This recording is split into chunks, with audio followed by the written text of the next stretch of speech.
Mesdames, Messieurs, bonsoir. L'actualité commentée, décortiquée et décryptée par les confrères de la presse béninoise, c'est bien ici sur Club Média 7. Club Média 7 qui reçoit ce dimanche Asiongbon Kanya Asiongbon, journaliste à Canal 3 Bénin. Asiongbon Kanya Asiongbon, bonsoir. Bonsoir Lunaïque, bonsoir Michel. L'homme de la revue de presse. Bon, on s'y met depuis un certain nombre d'années. On croit le faire tant bien que mal. C'est aux téléspectateurs et à vous, les confrères et consoeurs, d'apprécier ce que nous faisons. Avec nous également pour cet exercice dédié au décryptage de l'actualité, qu'elle soit nationale ou internationale, Michel Aonon, directeur de publication du quotidien Palmarès. Michel Aonon, bonsoir. Bonsoir, chers confrères. Michel Aonon qui mène un combat sain et noble, celui de la jouissance par les professionnels des médias des avantages liés à la carte de presse. Oui, merci. Je vais dire d'abord que c'est à nous d'apprécier le doyen Asiongbon Kanya Asiongbon et qu'en termes d'appréciation, nous l'apprécions si bien. Et que par rapport à la carte de presse, nous y sommes et qu'il plaira bien au pouvoir public d'avoir des oreilles attentives à nos doléances. Mais Michel, ici sur le plateau, il n'y a pas de doyen. Hein? C'est Asiongbon Kanya. Le débat va donc se faire en toute confraternité. Asiongbon, voilà. C'est vrai que nous sommes des confrères, mais quand même, il y a des degrés. Entre nous, on peut se le dire. En tout cas, on démarre donc avec la revue de presse hebdomadaire que nous propose Marcel Arossi.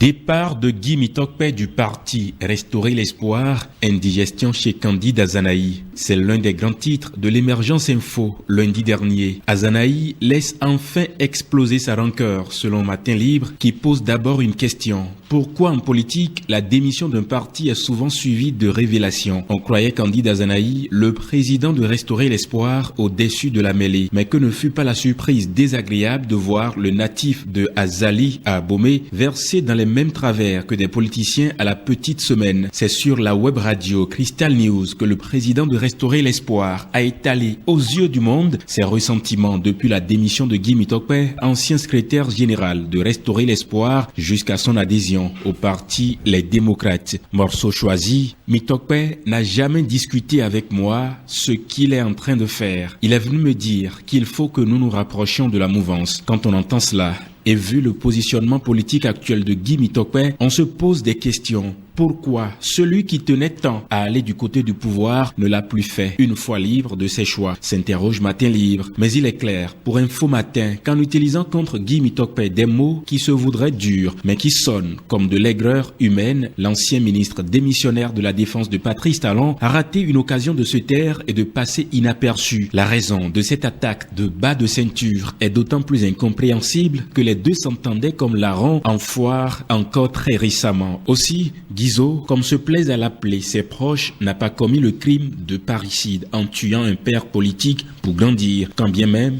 il a quitté Restaurer l'espoir, il est resté très policé envers son ancien président, à qui il a à maintes reprises déclaré son respect et sa reconnaissance. Anciennement membre du parti Union progressiste, le ministre des Enseignements maternels et primaires, Salimane Karimou, a officialisé son adhésion au bloc républicain le week-end dernier, au cours d'un géant meeting tenu à Kétou. Selon Fraternité, il a signé un protocole d'accord avec le secrétaire général du parti du Cheval Cabré qui acte son adhésion et celle du Front d'action pour la continuité FAC au deuxième grand parti soutien du pouvoir en place. Un renfort de taille pour le bloc républicain dans le plateau, estime le Matinal, parce que pour le journal, ministre des Enseignements maternels et primaires depuis avril 2016, Salimane Karimou est un acteur politique majeur du département du Plateau. En témoigne la mobilisation de militants et de ces lieutenants qui ont pris part à la cérémonie d'adhésion du week-end dernier. En effet, la maison de l'enseignement de Kétou était pleine à craquer, constate le Matinal. Une grosse prise pour le bloc républicain, ajoute Fraternité. Mais ce fut long le processus. Floraison d'intentions de candidature aux législatives, des déceptions en vue au sein de l'Union progressiste Le Renouveau. Ils étaient à la date du 16 octobre. Au total, 1161 potentiels candidats à manifester le désir de solliciter les suffrages des masses populaires en portant l'étendard du parti le 8 janvier prochain. On dénombre plus exactement 970 candidatures masculines et 191 candidatures féminines. Une idée de l'immensité du travail qui attend le président de la cellule d'examen des dossiers mise en place par le parti selon le matinal. Une sélection étant par essence exclusive, le rapport du comité Gbenochi pourrait engendrer quelques frustrations dans les rangs. Des jeux de couloir et des tractations pourraient favoriser certains au détriment d'autres qui d'aventure auraient été plus méritants. Dans ce schéma qui est envisagé, beaucoup craignent que les membres du comité mis en place n'aient pas à leur disposition tous les critères objectifs de sélection pour faire le tri. Seulement 218 dossiers titulaires et suppléants confondus seront retenus sur plus de 1000 candidatures. C'est dire que toute certitude établie n'engage que son auteur. Attention au cardiaque. Le matinal avertit. Lutte contre la corruption au Bénin, le dispositif de Talon étale ses failles, estime la Nouvelle Tribune. Patrice Talon a-t-il réussi sa lutte contre la corruption? La réponse est oui pour certains, mais non pour d'autres. Et chaque catégorie de personnes ne manquera pas d'arguments pour sa réponse, selon le journal. Avec la création de la Cour de répression des infractions économiques et du terrorisme, CRIET, on avait cru que le gouvernement avait trouvé un bon moyen pour dissuader tous les agents indélicats. Tant les premières condamnations de cette juridiction avaient donné l'émoi et la panique générale par la lourdeur et la sévérité des peines attribuées aux personnes condamnées. Mais quelque temps après, les uns et les autres ont commencé à développer une sorte de résilience face à la menace que constituait la CRIET. Finissons avec la revue de quelques grands titres de la semaine. L'économiste, progrès technologique, l'Afrique joue son destin avec la 4e révolution. Réforme fiscale en Afrique de l'Ouest, une harmonisation régionale de la TVA en cours. Bénin intelligent, inondation au Bénin, 40 communes touchées. Le gouvernement prend des mesures d'assistance. Le télégramme législatif du 8 janvier 2023, l'Église catholique souhaite un processus électoral transparent, inclusif, démocratique et pacifique. Fraternité, à moins de 3 mois des législatives du 8 janvier 2023. Vivement les débats d'idées. L'ennui est pesant. Le matinal, Conseil des ministres, des mesures sociales pour 40 communes inondées, 12 nouveaux marchés à construire, le FAC dissous au profit du FEDAC. Matin livre, Djogbenou déjà dans la peau du chef. Gaskiani Info, pièces de monnaie gâtées et billets de banque froissés, le désordre continue.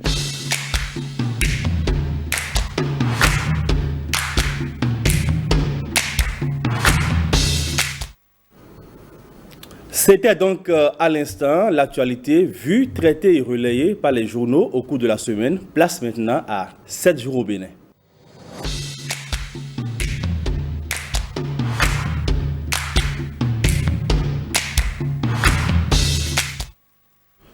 Michel Aonon endiguait le phénomène terroriste dans le septentrion. Le Bénin et les États-Unis se donnent la main pour mieux juguler cette crise sécuritaire. En visite de travail au Bénin, la sous-secrétaire d'État américaine a noué plusieurs partenariats avec l'exécutif. Il s'agit notamment de renforcer la lutte contre le terrorisme et de piloter des initiatives au profit des populations des zones concernées. Oui, je crois que c'est une bonne action parce que depuis un certain temps, vous savez bien que pas seulement le Bénin, mais la plupart des pays de la sous-région ouest africaine sont confrontés au terrorisme et que, notamment dans notre pays, la zone nord est souvent concernée et que un gouvernement responsable ne saurait rester insensible. Et que vous savez aussi que les États-Unis constituent à ce jour en matière de renseignement l'un des pays les plus outillés en la matière, et donc que le Bénin tende la main aux États-Unis dans le cadre de cette lutte contre le terrorisme, je trouve tout à fait que c'est une très bonne démarche et que ce partenariat puisse permettre effectivement, du point de vue ne serait-ce que des renseignements généraux, permettre à l'État du Bénin de faire véritablement face. Parce que vous allez voir que, en dépit donc de tous les moyens déployés par le gouvernement, il y a toujours quelques postes de résistance et qu'il n'y a pas toujours entre quinzaines. On apprend toujours que si ce n'est pas un commissariat, ça doit être un poste de police ou un poste de douane qui soit attaqué. Et donc, je pense qu'il est important que le gouvernement prenne la mesure de la situation.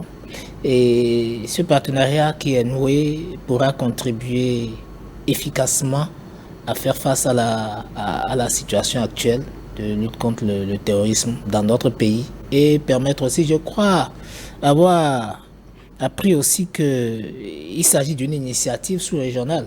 Parce que, à part le Bénin, les États-Unis auront aussi à coopérer avec les autres pays, notamment les pays limitrophes au Bénin, le Burkina Faso, le Niger, et notamment parce que c'est au nord du Bénin, ce sont les deux pays frontaliers, pour qu'on puisse contenir l'élan du terrorisme dans notre pays.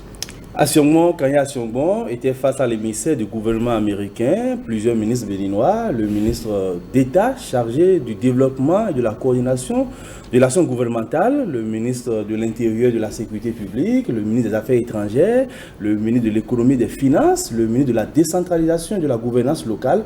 Cela témoigne donc de l'engagement du gouvernement béninois à véritablement lutter contre ce phénomène.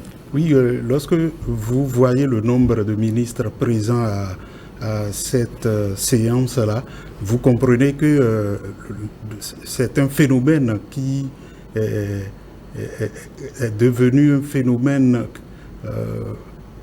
tellement agaçant et que tous les ministres qui étaient présents ont quand même une part de responsabilité à jouer dans cette lutte contre le terrorisme. Et les États-Unis, vous savez, depuis toujours, les États-Unis sont un pays qui combat toujours le terrorisme partout cela se fait jour.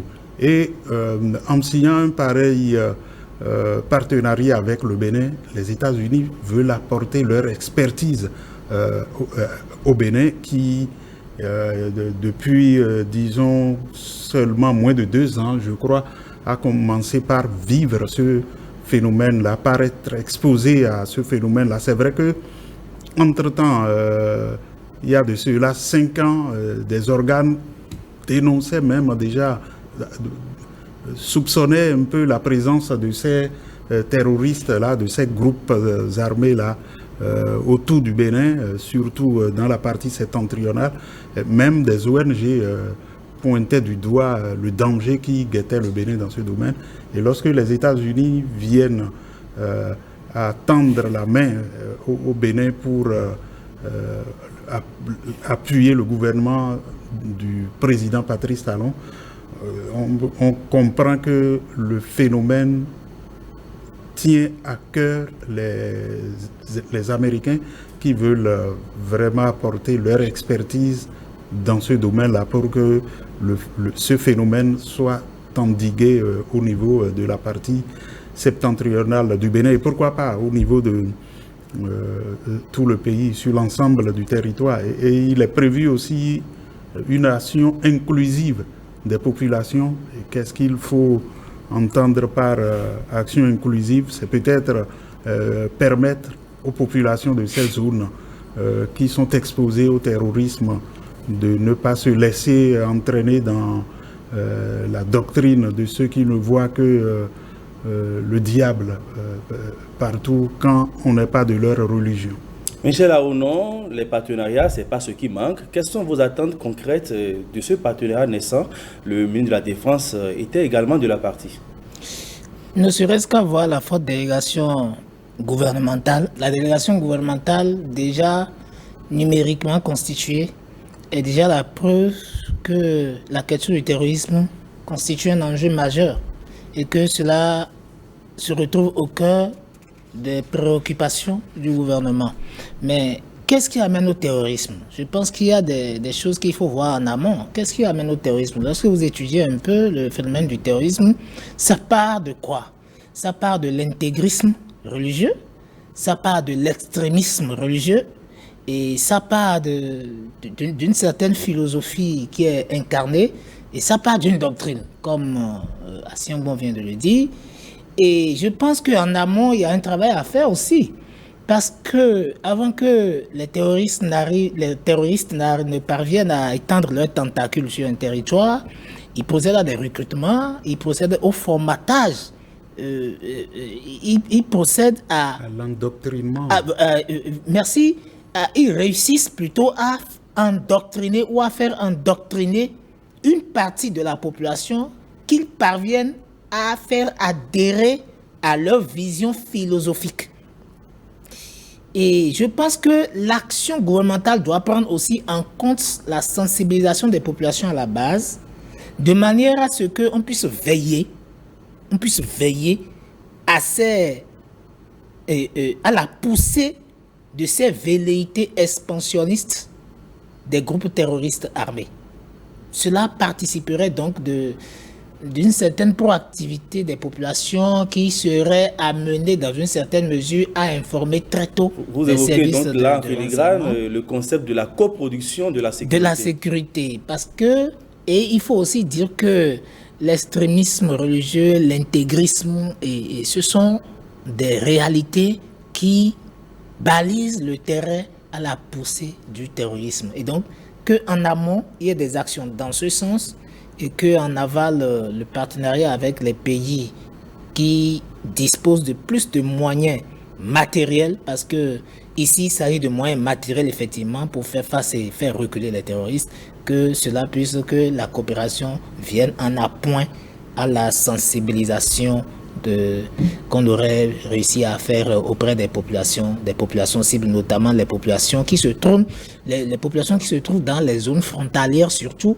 parce que vous allez voir, généralement dans la plupart des cas, c'est des groupes qui viennent intervenir et qui reculent. Ça veut dire qu'ils ont accès aux frontières, ou ils traversent les frontières. Ils ne restent pas sur le territoire, ils opèrent, ils reculent. Parfois même le déploiement des forces de l'ordre, ils reculent, mais ils essaient de trouver un bout de temps ou bien... Au fait, c'est... D'où la dimension sous-régionale. D'où il faut étendre l'action au plan de la sous-région. Parce qu'en réalité, les groupes terroristes aussi disposent de renseignements. Parce que vous allez constater qu'ils n'interviennent pas tous les jours.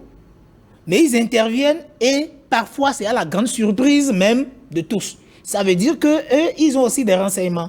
Mais il faut faire en sorte que les renseignements généraux de l'État, appuyés par le partenariat avec les pays qui disposent de plus de moyens en la matière, que cela puisse supplanter au moins les renseignements et les actions que ces groupes de malfaiteurs seraient amenés à poser sur le territoire. Donc c'est toujours bon aussi qu'au-delà des frontières du Bénin, que les pays de la sous-région, ou tout au moins les pays qui sont frontaliers au Bénin, soient pris en compte dans ce partenariat pour que même si un groupe terroriste venait à opérer par exemple à Malanville qui n'est plus trop loin de la frontière du Niger, un groupe terroriste arrive à opérer par exemple dans la zone qui avait fait l'objet de litiges entre le Bénin et le Burkina, Probo-Koualou, je crois, entre le Bénin et le Burkina. Oui. Généralement, c'est au niveau des zones frontalières que les stratégies, ils arrivent à élaborer leur stratégie selon les informations qui se recueillent de part et d'autre à travers les médias. Donc, si ce partenariat permettait donc de renforcer tout ce dispositif, je pense que le Bénin pouvait bénéficier des fruits du partenariat en parvenant à faire reculer les groupes terroristes armés des différentes localités ciblées. Il faut quand même saluer les efforts déployés au quotidien par le gouvernement béninois pour endiguer le mal. Oui, puisque déjà dès les premières heures d'intervention de ces groupes terroristes sur le territoire béninois, le gouvernement n'est pas resté les bras croisés. Le gouvernement a renforcé la présence des forces de défense et des forces de sécurité au niveau des frontières avec les deux pays, le Burkina et le Niger. C'est déjà un grand pas. Et puis, lors de la visite du président français Emmanuel Macron au Bénin, le chef de l'État béninois, Patrice Talon, lui a présenté les doléances béninoises pour demander une sorte d'appui pour l'acquisition, notamment des armes, pour l'acquisition de matériel pouvant aider à combattre ces groupes-là. Et ce qu'on attend, ce qu'on entend du moins, ça c'est que d'ici à là, ça va être fait. Et lorsque dans ce sillage-là, les États-Unis aussi viennent apporter main forte au Bénin, ça veut dire que les actions sont en train de converger vers un objectif commun. Un objectif commun, celui de non seulement combattre ces groupes terroristes, mais aussi de les éradiquer complètement. Il ne faut pas seulement penser à les reculer d'une frontière vers une autre, parce que dès qu'on les recule d'une frontière, c'est qu'ils se retrouvent au niveau d'une autre frontière, au niveau d'un autre pays. Le phénomène étant ces tentacules. On reste toujours avec l'exécutif pour aborder un autre sujet à présent. C'est le sujet relatif aux décisions ou aux mesures fortes prises par le gouvernement pour assister les populations victimes des inondations. 40 communes sont prises en compte. C'est une décision issue du dernier Conseil des ministres. Oui, la dernière inondation, les dernières inondations, on a vu surtout au niveau des départements du sud ici, le Mono et le Koufo, l'Atlantique au niveau de Soava et puis ailleurs même le littoral, et au niveau d'autres communes qui ont été identifiées et qui font, je crois, 40 communes. Si déjà l'État prend ces mesures-là, ça veut dire que l'État est conscient de ce qui se passe et c'est qu'il ne faut pas laisser les populations être victimes de ces cas d'inondation. Ça veut dire que le gouvernement ne reste pas les bras croisés, mais travaille toujours à donner satisfaction à la population. Maintenant, en quoi faisant, qu'est-ce que le gouvernement va... Selon le compte rendu du Conseil des ministres, il sera mis à leur disposition, je parle des populations, des ressources substantielles qui serviront à l'acquisition sur place, puis à la distribution de produits alimentaires et non alimentaires. Maintenant, en dehors de ça, là, est-ce qu'on ne va pas, est-ce que chaque année, il faut s'attendre à ça, distribuer toujours? Est-ce qu'il ne faut pas penser à une politique qui puisse permettre... Il y a l'Agence nationale de protection civile qui fait un travail... remarquable pour prévenir les inondations sur le terrain. Michel Aouno? Moi, je pense que le problème des inondations, il est important qu'on puisse commencer vraiment par prendre ça au sérieux. Parce que quand un gouvernement fait des actions après les inondations, ressources substantielles et tout, c'est bon, mais ce n'est pas suffisant. Je crois que nous avons vécu un drame dans notre pays, c'était en 2010, où beaucoup de ménages avaient été sinistrés dans beaucoup de communes. C'était pratiquement une catastrophe. Je me rappelle, 2010, c'était une catastrophe. Mais en 2010, il y avait des études qui avaient été faites. Et je pense qu'on devait déjà tenir compte de ça et savoir qu'il y a des zones, presque tous les 2 ans ou tous les 3 ans, les études ont permis déjà de savoir qu'il y a certains fleuves qui sortent de leur lit à une certaine fréquence. Et qu'au regard donc de ça, il n'est pas bon que les populations soient installées là. Mais il y a des populations qu'on a voulu déplacer, qui ont estimé qu'elles ne voulaient pas être déplacées parce qu'elles auraient des activités génératrices de revenus et tout. Mais je pense que entre l'activité génératrice de revenus que vous faites et que une inondation tous les 2 ans, une inondation cyclique de tous les ans ou tous les 2 ans ou tous les 3 ans viennent à vous faire perdre tout ce que vous avez pu obtenir comme recette, je pense qu'il serait bien qu'une sensibilisation soit faite dans ce sens pour que certaines populations qui se trouvent dans certaines communes, qui sont dans le lit des fleuves, acceptent que le gouvernement prenne une mesure spéciale pour les déplacer.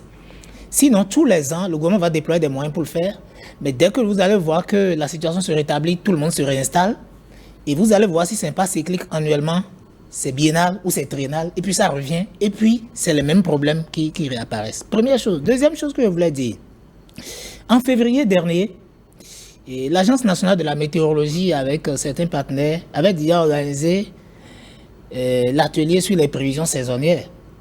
Et tout ce qui s'est passé, moi j'avais déjà vu ça dans les résultats des prévisions qui avaient été rendues par les techniciens en la matière. Et ça se fait généralement, je pense que l'Agence nationale de la protection civile a été souvent associée. Et donc, si au niveau de l'Agence nationale de la protection civile et au niveau de l'Agence nationale de la météorologie, qui sont des services techniques, ont déjà fait tout ce travail, je n'ai pas compris pourquoi on ne peut pas faire des actions en amont plutôt que d'attendre que les inondations envahissent les localités et créent des sinistrés et que le gouvernement sorte autant de moyens maintenant pour venir en assistance, alors que les moyens d'assistance pouvaient servir peut-être à prévenir les dégâts. Je vous dis, depuis février, il y a les prévisions saisonnières. Et donc, on savait qu'il y a des risques d'inondation, parce que c'est des données précises qui disent qu'il y a un risque d'inondation dans telle localité du pays, parce qu'il y aura la pluviométrie, qu'il y aura ainsi de suite. Tout est défini. Mais je me demande, qu'est-ce que nous faisons de ces résultats pour que les catastrophes nous surprennent aussitôt? Moi, ce que j'aurais souhaité... Le gouvernement est peut-être au laboratoire, des travaux sont peut-être en cours. Non, ce que je dis, c'est que ce n'est pas cette année seulement. Comme vous le souhaitez. Ce n'est pas cette année seulement. Donc, ce que j'aurais souhaité... Déjà, Michel Aonon, quelle appréciation faites-vous de ces mesures d'assistance prises par le gouvernement? Oui, les mesures d'assistance, c'est bon. Mais il faut qu'on fasse en sorte que l'année prochaine, ou dans 2 ans, qu'on ne dise plus que le fleuve Mono est sorti de son lit et qu'on dénonce encore les mêmes sinistrés qui se retrouvent dans les mêmes localités, mais que le gouvernement prenne une mesure forte pour dire nous allons vous aider à vous réinstaller carrément et dégager les populations de ces localités pour que dans 2 ans ou dans 3 ans, les mêmes événements ne se reproduisent et contraignent le gouvernement à déployer autant de moyens encore pour venir en assistance tous les 2 ans ou tous les 3 ans, alors que ces mêmes moyens pourraient servir déjà à prévenir. Parce qu'en réalité, c'est des phénomènes cycliques, mais ce sont des catastrophes naturelles. On vous aura compris sur la question. Voilà. Parce qu'on ne peut pas empêcher le fleuve de sortir de son lit. Au niveau des départements et des communes, les préfets et certains responsables des services déconcentrés de l'État seront missionnés pour traduire concrètement en acte cette annonce d'assistance. Oui, puisque c'est leur rôle, ils sont là, ces préfets, ces autorités préfectorales, pour être en contact avec leurs administrés. Ils sont là pour représenter en quelque sorte, disons, leurs ministres et pour conscientiser les populations. Maintenant, c'est vrai, je suis d'accord avec ce que Michel dit, mais est-ce qu'il faut évacuer, est-ce qu'il faut dégager les populations de leur localité? Ce n'est pas forcément la solution. Il y a des pays qui ont expérimenté d'autres méthodes en faisant des tranchées, par exemple, de rien du tout, qui accueillent de ces eaux qui débordent des fleuves qui sortent de leur lit. Des tranchées au niveau de presque toutes les maisons. Je prends l'exemple des Pays-Bas.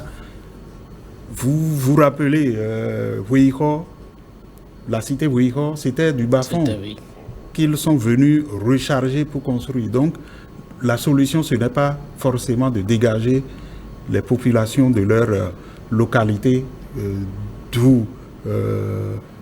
où elles sont nées, mais plutôt de penser à faire des actions qui puissent empêcher ces eaux-là de se concentrer sur des lieux, parce que ce n'est pas toutes les localités, ou du moins ce n'est pas toute une localité qui est touchée quand il y a sinistre. Il y a forcément une partie. Or, quand l'eau est répartie de part et d'autre, vous ne sentez pas ces choses-là. Et puis, l'exemple des Pays-Bas que je donnais tantôt, qui sont une référence à la matière. Au niveau de chaque concession, au niveau de chaque maison, vous voyez une tranchée d'une largeur d'à peine 10 cm et 15 à 20 cm de profondeur qui, au niveau de chaque maison, au niveau de chaque habitation qui accueille l'eau. On peut aussi faire appel aux Néerlandais, aux experts néerlandais pour venir nous montrer comment ça se fait. Et ça va permettre... Quand on sait les liens qui unissent désormais le Bénin aux Pays-Bas, quand vous prenez Cotonou, vous connaissez bien Saint-Cécile. Saint-Cécile, dont on exploite les voies. Aujourd'hui, la voie centrale qui passe entre Sainte-Cécile et le collège de de ce quartier-là n'est plus exploitable parce que il y a de l'eau qui a tout englouti jusqu'au caniveau. On va évoluer dans le débat. En fait, si vous permettez, ce que je voulais développer, en fait, c'est pas qu'on passe... En fait, ce que je développais, c'est pas que le gouvernement fasse déplacer définitivement les populations. Mais comme les prévisions annonçaient déjà que tel fleuve sortiront de leur lit et qu'il y aura on pouvait anticiper les faits déplacer à temps au lieu d'attendre les dégâts. En fait, ça va nécessiter moins de moyens au gouvernement. Michel Aonon, nous avons plusieurs sujets à égrener. Du social à la culture, le gouvernement a décidé de la dissolution du Fonds des arts et de la culture, le fonds qui opère sa mue et devient désormais le Fonds de développement des arts et de la culture. L'exécutif rêve d'un financement plus souple et plus efficace des projets culturels. Il est reproché au fond qui vient de disparaître des comptes performance. Bon, ça là, compte performance, parce qu'en temps on nous a toujours dit que ça avait été bien géré. Donc si aujourd'hui on parle de compte performance... Je me réfère au compte rendu du conseil. Bon, sinon que par le passé on nous a dit que ça a été joué. D'abord je rappelle que le fonds d'aide, au départ c'était fonds d'aide à la culture, FAC, avec une subvention de 1 milliard à l'initiative du président Yahibouni. Après, c'est passé de 1 milliard à 3 milliards et après, c'est passé à 5 milliards. Bon, avec les 5 milliards, le fonds a fonctionné. Peut-être que le gouvernement a eu à faire ses expériences, à faire ses études et a trouvé que, qu'on pouvait améliorer. Mais l'amélioration doit se trouver dans le fond et non dans la forme. Le changement de dénomination, pour moi, c'est rien du tout. Parce que qu'on dise fonds des arts et de la culture, ou qu'on dise fonds d'aide à la culture, ou qu'on dise fonds de développement, un fonds reste un fonds. Le problème peut se trouver maintenant dans le management. Peut-être que le président Talon a trouvé que, au regard des objectifs de son programme d'action gouvernementale, il lui faut un certain management par rapport à ce volet précis pour atteindre son objectif. Mais je précise que pour atteindre l'objectif, le problème ne se trouve pas dans le changement de dénomination. C'est vrai que ça peut apporter quelque chose de façon administrative, mais dans le fond, si le management, parce que quand vous lisez le relevé du Conseil des ministres, il est prévu un certain nombre de mécanismes désormais pour ce qui concerne les appels à projets qui devraient être financés par le fonds. Mais ce que j'y perçois, c'est que le gouvernement estime qu'on peut ne pas forcément attendre les ressources publiques de l'État, mais qu'en mettant en place le fonds de développement des aides de la culture, ça pouvait ouvrir la porte à d'autres investisseurs qui décideraient peut-être d'y apporter des moyens. Et là, je trouve que ça conforme bien avec l'action du gouvernement. Et puis, il va falloir maintenant qu'avec le nouveau modèle, que ce qu'on reprochait à l'ancien modèle, que ça soit corrigé pour qu'au niveau des appels à projets, au niveau des financements des projets d'ordre culturel, qu'on puisse sentir une certaine amélioration qui puisse aller dans le sens de ce que le gouvernement a prévu pour atteindre ses objectifs. Que les arts et la culture soient pourvoyeurs de richesse et de création d'emplois, c'est le vœu du gouvernement. Sûrement, parce qu'on ne crée pas juste pour le plaisir de le faire. Et moi, ce que je pense, il n'y a que le mot développement qui s'ajoute à ça. Sinon, c'était fonds des arts et de la culture. Aujourd'hui, c'est fonds de développement des arts et de la culture. Donc, c'est le développement qu'on a amené dedans. Oui, qu'on a amené dedans. Le développement qui est important. Qui est important parce que quand on dit développement, là, ça prend... même le simple fonds, ça vise le développement. Vous avez la parole. Là, le gouvernement a certainement fait le bilan de ce qu'a été le fonds des arts et de la culture et a trouvé que pour aller encore plus loin, il faut mettre le volet développement pour sortir de ce que c'était avant et permettre un développement réel des arts et de la culture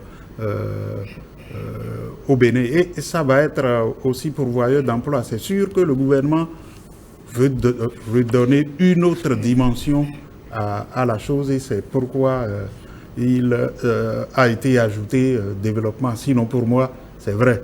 Ça va être beaucoup plus pointu maintenant avec...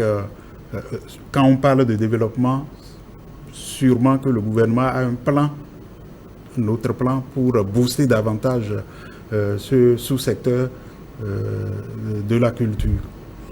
Intéressons-nous à présent à l'actualité hors de nos frontières. C'est dans la rubrique Interactu.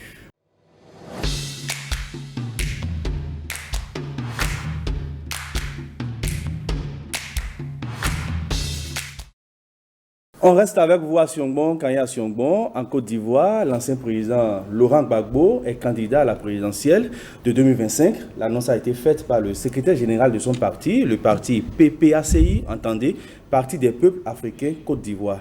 Alors, comment cette candidature est-elle possible quand on sait que Laurent Gbagbo a bénéficié d'une grâce présidentielle et non d'une amnistie? Bon, moi, ça m'a surpris pour un ex-président qui avait déjà fait 2 mandats, à la tête du même pays. Si la constitution de son pays lui permet de briguer encore un 3e mandat, bon, si lui-même estime qu'il est capable de le faire, tant mieux. Mais en Afrique, nos chefs d'État n'aiment pas aller se reposer, ils n'aiment pas partir dans les honneurs dignement. Sinon, je ne comprends pas pourquoi Laurent Gbagbo veut encore être candidat. Qu'est-ce qu'il n'avait pas fait à la tête de la Côte d'Ivoire? Qu'est-ce qu'il vise en voulant être encore candidat? Moi, ça me surprend parce que non seulement il a fait plus de 10 ans, il était dans sa 11e ou 12e année, je crois. Un forcing. Et il était dans sa 11e ou sa 12e année quand le malheureux événement est survenu. S'il revient, ça veut dire que d'abord il a l'onction de son parti. L'onction de son parti, ça veut dire qu'il a cette onction-là et que déjà la constitution ivoirienne le lui permet. Maintenant, si cette constitution ne le lui permet pas, ou bien il s'est entendu avec l'actuel chef d'État, qui est aussi je crois, à un 3e mandat. Parce que si il ne peut pas empêcher, dans ces conditions, Laurent Gbagbo d'être aussi, de briguer un 3e mandat, si lui-même déjà est à son 3e mandat. Ça veut dire que dans leur protocole de réconciliation, leur protocole d'entente, ils ont tablé sur ce fait-là. Et Laurent Gbagbo veut l'exploiter aujourd'hui pour revenir au pouvoir. Maintenant, est-ce que l'actuel président va le lui permettre, parce qu'on sait tout ce qu'il y a... Michel Aono, Laurent Gbagbo, acquitté par la CPI en 2021, condamné à 20 ans de prison dans son propre pays et gracié. Laurent Gbagbo, candidat à la présidentielle. Alors dites-nous, ne créez-vous pas un scénario bis de la situation de 2010-2011, une crise qui a fait plus de 3000 morts? Ça dénote de ce que les hommes politiques restent ce qu'ils sont.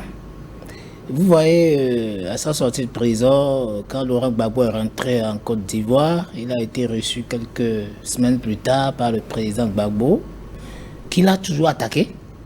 Et que à sa sortie de prison, par le président Alassane Ouattara, j'allais dire, et que même à sa sortie de prison, quand le président Ouattara a fait ses micmacs pour revenir se repositionner, j'ai suivi cette interview exclusive du président Laurent Gbagbo, qui était farouchement contre le positionnement du président Ouattara pour revenir aux affaires.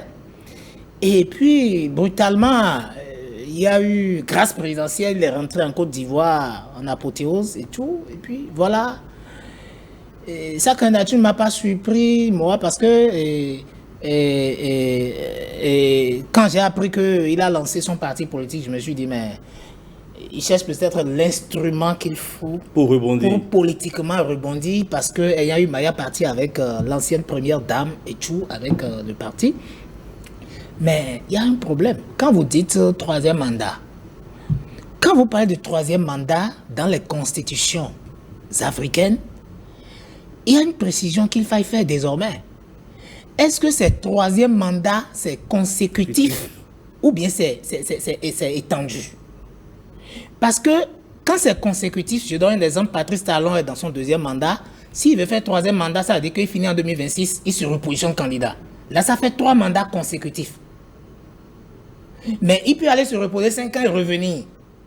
Là, ce n'est plus 3e mandat consécutif, mais c'est 3e mandat quand même. C'est à cause de ça que pour régler le problème définitivement au Bénin, dans la réunion de constitution qui a été faite en 2019, dans le projet, le président Patrice Talon a été clair. Nul ne peut de toute sa vie. Ça veut dire que vous avez fait 2 mandats, que vous allez faire 10 ans, vous revenez là, vous ne pouvez plus. Impossible. Parce que vous avez déjà fait 2 mandats dans votre vie. Le problème est réglé au Bénin. À moins qu'on ne se trahisse après. Mais au moins pour le moment, c'est réglé. Mais dans les autres pays de la sous-région, le problème n'est pas réglé. Parce que quand vous dites, pour Gbagbo, il n'est pas en train de chercher un 3e mandat. Pour lui, il cherche un nouveau 1er mandat. Sous la nouvelle constitution taillée par son prédécesseur, par son successeur ou bien l'actuel président et Alassane Ouattara. Donc, c'est là tout le problème.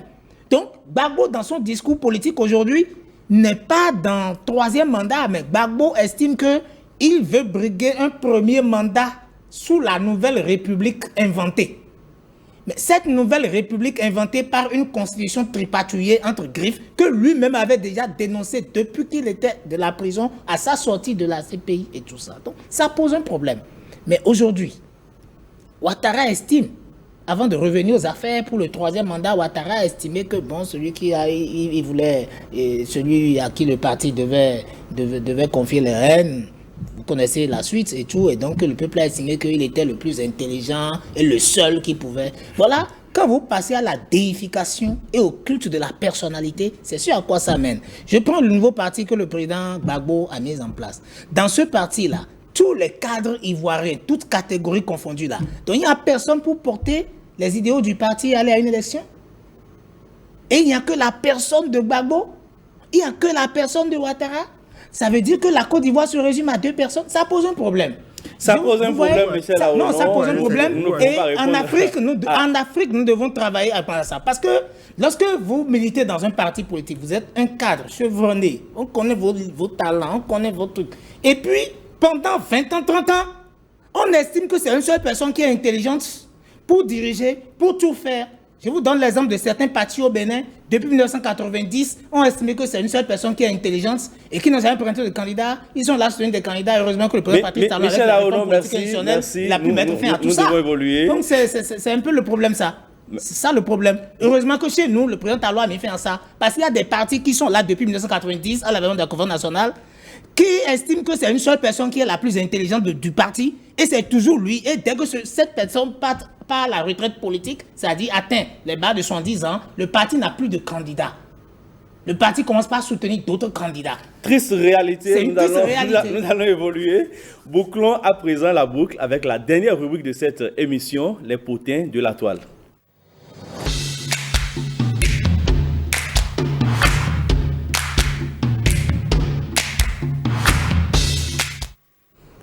Asiongbon, Kanya Asiongbon, je vous sais grand passionné du foot. L'actualité cette semaine sur la toile, c'est le sacre de Karim Benzema. Karim Benzema, Ballon d'Or 2022.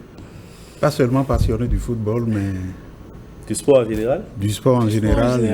Et aussi pour avoir joué un peu. Pour avoir joué aussi. Pour avoir joué un peu. Et voilà, Karim Benzema qui est Ballon d'Or. Vous présentez d'ailleurs une émission qui célèbre les anciennes gloires du football. Les anciennes gloires du sport. Du sport. Pas du football, du sport.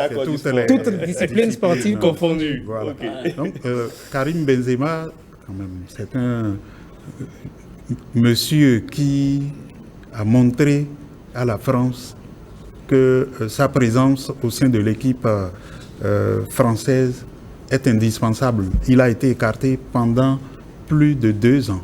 Plus de 2 ans ou 3 à 4 ans parce qu'il y avait eu un petit problème. Et au niveau de Barça où il est depuis près de 10 ans ou plus de 10 ans, Karim Benzema a toujours été très constant dans son évolution. Et il a même montré des phases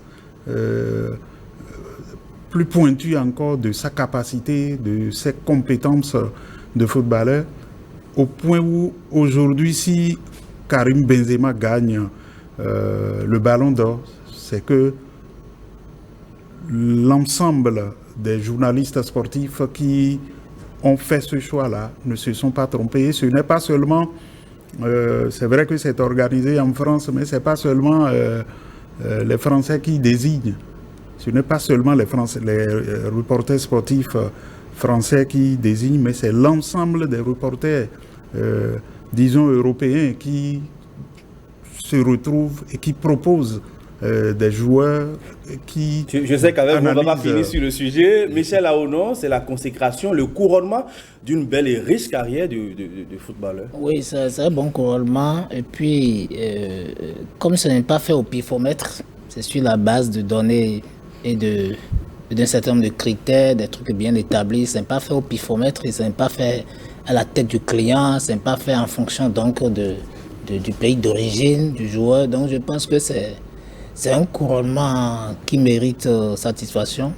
Et ce que moi j'aurais souhaité, c'est que tous les ans, quand on désigne le ballon d'or, qu'on lui confie une mission. Une mission soit d'ordre caritatif, soit une mission qui concerne un aspect du football. Mais un peu comme on fait pour les Miss, il faut que le ballon d'or, qu'on lui confie une mission. Et qu'au bout d'un an, il puisse accomplir cette mission pour la gloire de la discipline. Merci à vous, Michel Aonon, directeur de publication du quotidien Palmarès. Merci, cher confrère. Asiongbo Kanya Asiongbo, journaliste à Canal 3 Bénin, merci. Merci à vous également. Merci Michel Aonon. Merci chers téléspectateurs. Merci à toute l'équipe de préparation et de réalisation de cette émission. Merci à vous aussi, chers amis téléspectateurs, vous qui nous avez suivis. Rendez-vous dimanche prochain.